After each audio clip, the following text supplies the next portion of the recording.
თუ ჩვენ მართლა გვიყვარს პატრიარქი და მართლაც გვიყვარს ბატონო კი 99% ჩვენი მოსახლეობისა ყველა აღიარებს პატრიარქის ავტორიტეტს და უყვართ, მაგრამ საქმეს არ ვაკეთებთ. აი რაღაც პატარა შედარება მინდა მოვიყვანო. ჩვენი ქვეყნის მდგომარეობა მინდა შევადარო რესპუბლიკის მოედანზე, ახლა მე მგონი ვარდების მოედანი ქვია, დგა ველოსიპედი, დიდი შავი ველოსიპედი. სამარცხინო. მინდა დააკვირდეთ რა.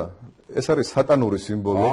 წინა ხელისუფლებას ვიღაცამ გადაუხადა თანხა, ველოსიპედს აქვს ორი საჭე, ერთმანეთს საწინააღმდეგოა.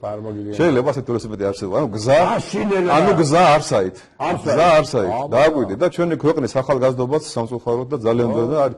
რო კითხო რა გინდა ვერ გეტყვის ხო? ღამის კლუბი უნდა, გართობა უნდა, მამათმავლობა უნდა, დალევა უნდა და ეს სიმბოლო შემთხვევით არ არის ბატონო გივი. ეს არის სატანური სიმბოლო, შავი ველოსიპედი, რომელიც გაურკვევლმა პირებმა დადგეს იქ და მიუთითებს რომ აქ გზა არსაით. ერთმანეთის საწინააღმდეგოდ.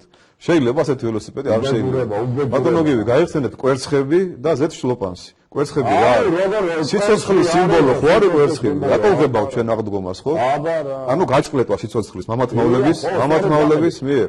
მამათმავლობა თუ გამრავლდება, ერი ხო აღარ გამრავლდება. ხო აღარ გამრავლდება. ეს არის სატანური სიმბოლო, რომელიც სასწრაფოდ უნდა ავიღოთ, ვისაც ყური აქვს და თვალი ისმენოს და დაინახოს. ესეთი რაღაცები თუ ჩვენ ქვეყანაში არ ავიღეთ, არ ვიქადაგეთ, არ უთხარით შვილებო, იღუპებით თქვენ.